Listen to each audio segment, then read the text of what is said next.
Look, I'm putting on a little scientific demonstration in Iceland at the weekend. Perhaps you could join us.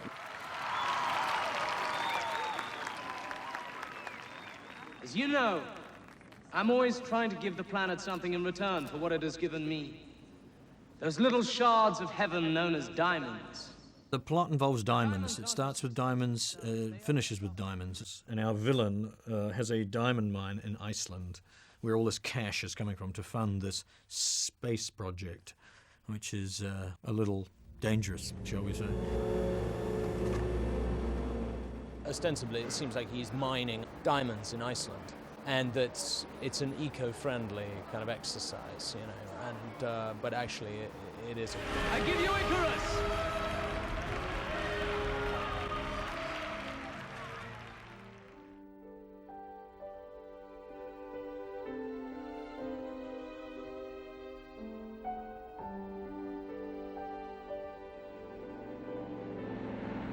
The location for the car chase was crucial. The director needed to feature the unique qualities of the dramatic Icelandic landscape. He also needed an environment that could accommodate a high-speed chase between two performance cars. I wanted big glaciers, unforgiving country, ice and rock and danger everywhere. And that's not easy to find in Iceland. There's only one place. This lagoon, this famous lagoon, where pieces of ice fall off a glacier, float around in this lagoon, and then break down. I sat there and looked at this and thought, well, we better stage the ice palace here because this will look fantastic. And then I thought, what happens when this freezes over? And the guy said, well, it freezes over, all the icebergs stay frozen, solid, locked in place. I thought, well, this is spectacular. I said, what can we, when you put cars on the ice, can we, you know, what if we put cars on here and have an car chase on ice? I know we've seen cars on ice before, but never like this, not amongst icebergs, giant ones, 40, 50 feet high, sometimes several hundred yards across, tunnels of ice, quite astonishing. And the guy said, well, no one's ever done it, but you can put vehicles on it if it freezes over. This was the ideal location for the chase, which was to star two of the world's most prestigious sports cars, the Jaguar XKR in pursuit of James Bond's new Aston Martin Vanquish. Ice is not the ideal terrain for these cars. Now that the location has been decided upon, the special effects department needs to establish what refinements are needed for the cars to perform at high speed in this new environment. We had this big chase on the ice lake, and for that we all felt that it should be four-wheel drive.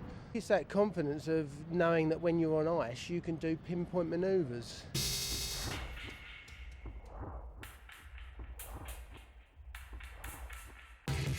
Andy Smith is in charge of carving lethal off-roaders out of the stylish sports cars without ruining their good looks or high performance. With action sequences like these, damage is inevitable, so the special effects team will need to produce 4 of each car, guns and gadgets and all.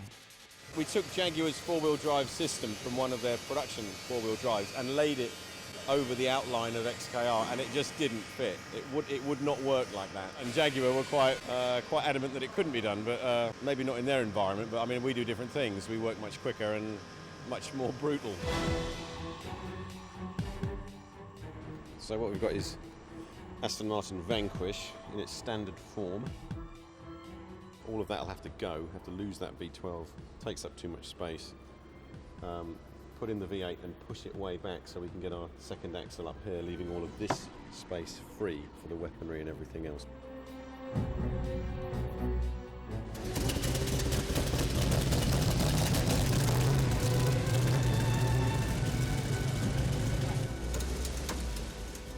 After over 3 months in the workshop, the Jaguar is the first to get a test drive. There's still a long way to go, but at least it works. Very satisfied, yeah. We've only got that reverse gear, so we've only got 10, 15 mile an hour. It did everything it was supposed to do. Get the new gearbox next week. Very optimistic. At least we know we're in the right direction. If we were wrong there, we'd have had to take a few steps back and rethink.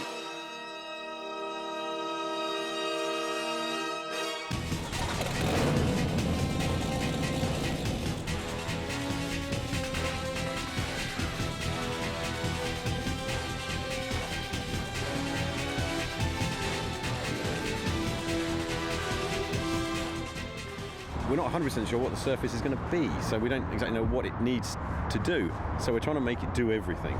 We've built it four-wheel drive, we've got centre diff, we've got torque sensing front axle, studded tyres, limited slip diff rear, so it should go anywhere.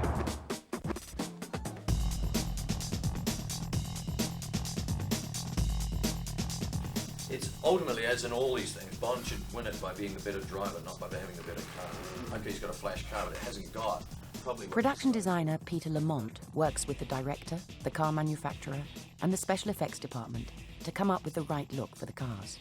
The Aston Martin was the Aston Martin, with extras, but nobody knows what the extras are. But Zhao's Jaguar is something else. You know, we all talked together about what weaponry there should be, so we then went to Jaguar.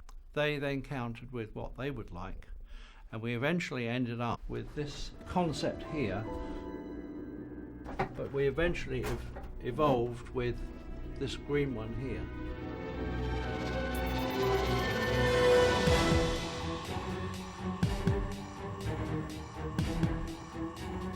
The ultimate in British engineering.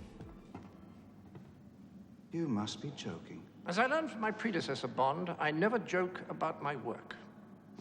Aston Martin call it the Vanquish, we call it the Vanish.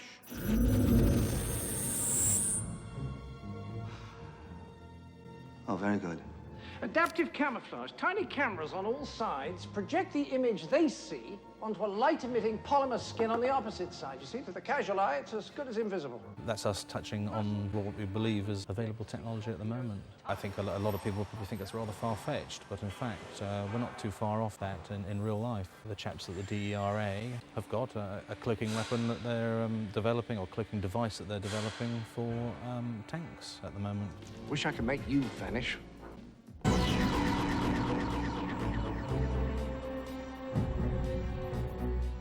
Alongside the ice lake, the location is made up of the Ice Palace and a dome-shaped hothouse, the legitimate front for Graves's illicit diamond mine.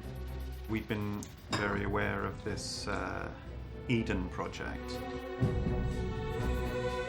It's one of the Millennium buildings. It's down in Cornwall. It's an old mine that's been turned into the biggest greenhouse in the world. And you've got to think what's new and what's interesting. So you're thinking, well, if that was a strange, eco-friendly diamond mine, it would be good if they actually used that place. Along with shooting at the Eden project, they would also need to replicate part of the location back at the studio.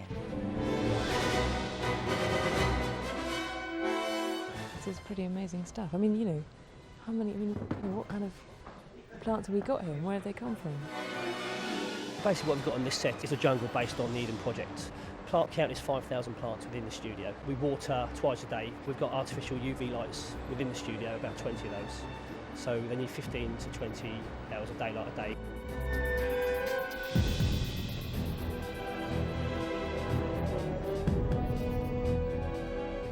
In conceiving the Ice Palace, the producers were inspired in part by Ice Hotel in Lapland, Sweden, a fully functioning hotel constructed every year entirely from ice and snow. It was 35 degrees below 0 centigrade outside and 5 degrees below 0 centigrade in the room. We've had to take a little liberty with that in our scenes. The love scenes don't work at 5 degrees below 0. Construction work began 6 months before shooting. With a set this size, they were going to need all the time they could get. This is going to be two levels high, 60 bedrooms, all built to be a showcase piece from this megalomaniacal villain who builds this thing only to put on a demonstration and then melt it the next day. Only in a Bond movie would you do things like this. So We went to a whole number trying to achieve this icy look. We've got this blue on top, then the fellas come round with kind of a plastic, so they kind of spoon it on, and you get these kind of icicles hanging down. Then other fellas come around with a stirrup pump, would you believe, with candle wax. This is a part we've already used, and then you see we've also used glitter on it just to kind of get that twinkle. We changed our minds halfway through. Rather than it be a conventional set with kind of fake walls, we decided to stage a third of the car chase inside this ice palace, and that meant that we had to completely redesign the structural elements so cars can race around in here. the first car hits it, crack, and bits fall down. The set was so big, we had to build a giant model to figure out how to do it. It had a lot of complications, which were great to work out. So we had to work everything out with cars, what could go where, what could fit, what would leap, jump. The whole route had to be worked out. It couldn't be random. The 100-foot-high exterior of the Ice Palace was clearly going to be too big to build, so the lower third of the set was constructed on the backlot. Models and computer effects would take care of the rest. We were building model ice palaces and then turning the camera around and shooting pieces that had been shot in Iceland by the second unit. One of the most elaborate and complicated visual effects in the movie comes halfway through the Iceland sequence. Bond is forced to ride a huge pressure wave caused by a large mass of ice falling into the sea. How unlucky can one man be? It was obvious from the start that we wouldn't be able to shoot it for real. CG water is one of the holy grails of visual effects. In order to fool the eye and to think you're looking at a large body of water, you've got to work on the frequency of the waves, the ripples, the amount of specular that comes off the water. It also included the foam that goes in to make the water look liquid, and then objects like icebergs which have to float in the environment. They then had to be integrated with the character who then has to splash on the water. So everything is created within the computer to complement some blue screen work which was done for medium shots of Pierce. Lee really wanted more of a pressure wave rather than a cresting or breaking wave that you typically associate with surfing. This is a wave that's generated by a large mass falling into a bay. So from here on out, it's pretty much all the digital environment, except for the close-ups of Pierce. I would say it's close to one of the most difficult things. Just because there's so many, you're fighting a lot of what people want to perceive should happen. There's just so much that goes into water. If you're going to do water, you tend to do it at night. You don't do it in the middle of the day in a bright blue, crystal clear environment, which is what we're doing. Hey, cut it.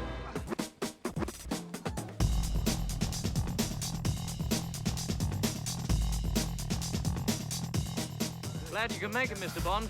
How did you like my run? Look like a man on the edge of losing control. It's only by being on the edge that we know who we really are. Under the skin.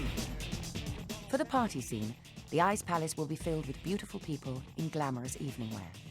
Costume designer Lindy Hemming is responsible for dressing each one of them. This is a fairly good example of what we've been trying to do. It's an ice palace scene, freezing cold, in a party in Iceland thrown by the villain. And we were trying to create ourselves some dresses which have a feeling of being evening dresses and of having sort of fur trim on them.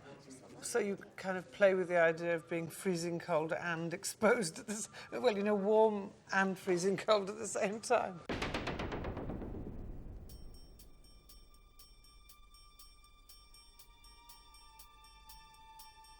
There are 400 people in all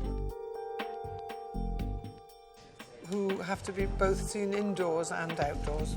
So they need to be in evening wear and Bond girly glamorous, and then they need to go outside and be covered up but equally still look expensive and glamorous.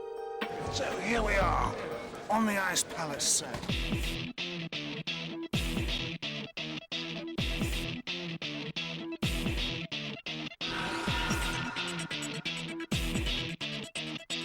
Look at that dress though.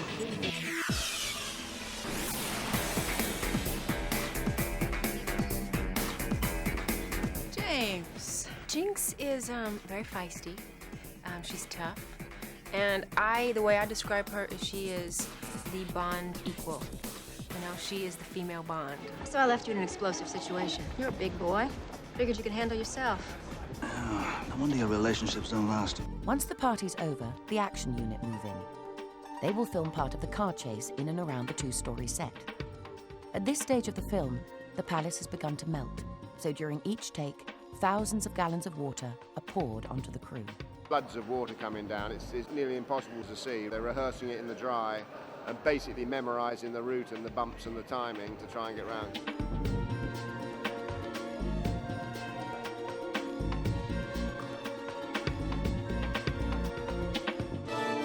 They'll come down the steps and then round over here, up the steps, around the first floor. Very very fast sections. Bond broadsides, super spikes. Zhao will make a run at him, up, down, straight through the ice. Crash, and there must be a nice one-liner there, as lights out or time's up or something like that.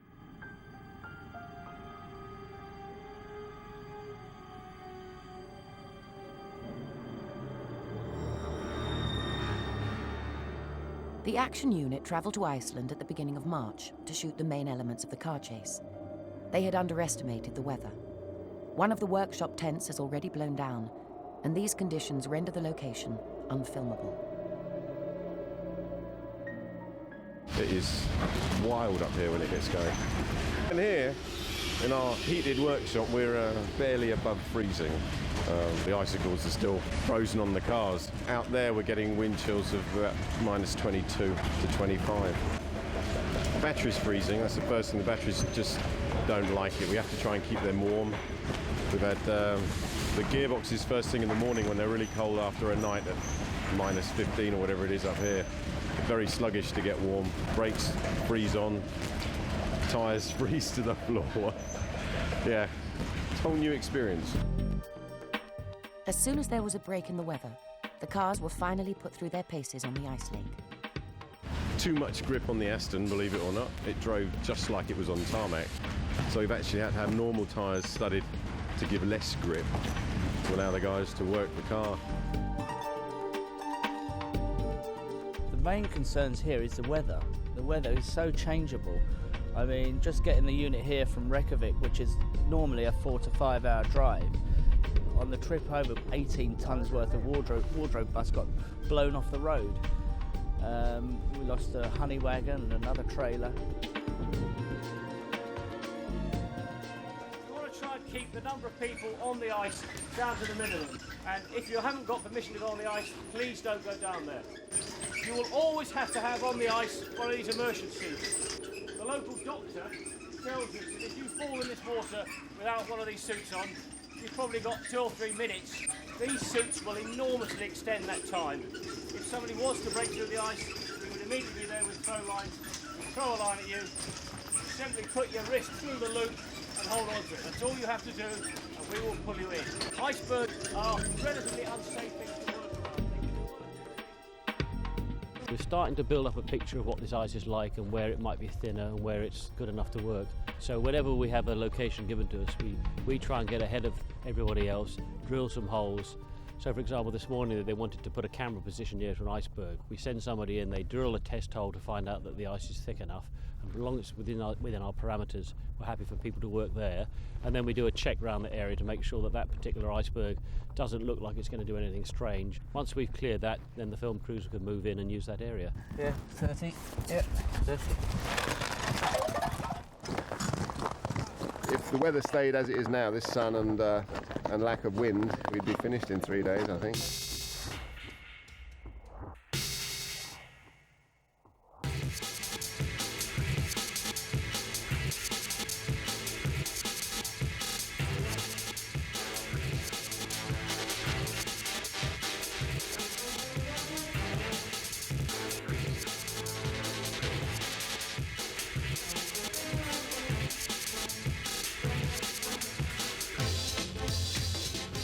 Key elements we need here is the fact that it's ice. I'm paranoid about making the audience realise that it is an ice lake. So we've made all the moves in the chase ice orientated. In other words, they've got big spins and slides in them.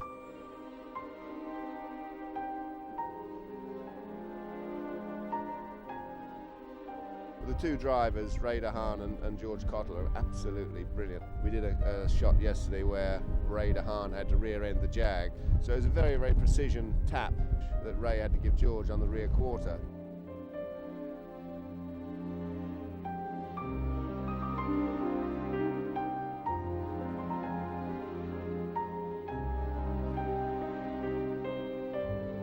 The degree of control they've got is incredible because they're just on the edge of breaking away completely. So we've got this huge long slide sideways, and with four-wheel drive it's a totally different driving technique to two-wheel drive, and they've got the power all the way, driving them right round in these big slides.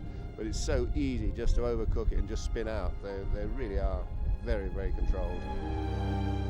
The idea of the sequence is we're to put the car out of control but be in control of it. We're 2 weeks of no crashing. You know, I was quite surprised that we'd got through that far. I mean, it was the first shot of the day. We're not sure if there was any differences in the ice. In a way, maybe my confidence got too much, I'm not sure, but we had a very tight gap to get through. We had to take the car through sideways, which was in third gear, so it's a fair old speed. Just started to drift slightly out backwards, so I had to apply more power. It's a decision, a moment decision. I could have aborted and maybe just slid in backwards, but I tried to get out of the situation.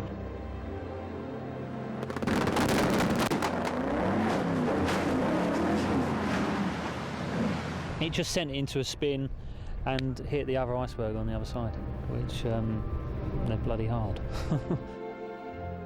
It's the nature of the job, and it can happen. And you know, I chose to go without a seatbelt because we was on ice at any stage. I could get out fast, so it was just a gamble I took.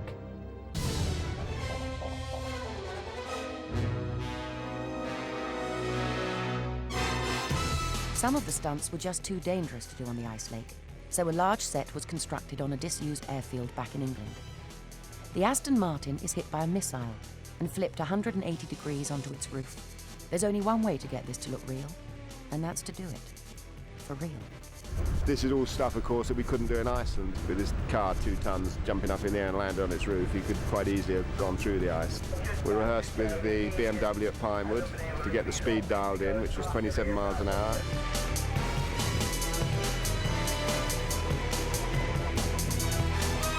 It's a matter of holding on to the steering wheel and waiting till it comes to stop, really.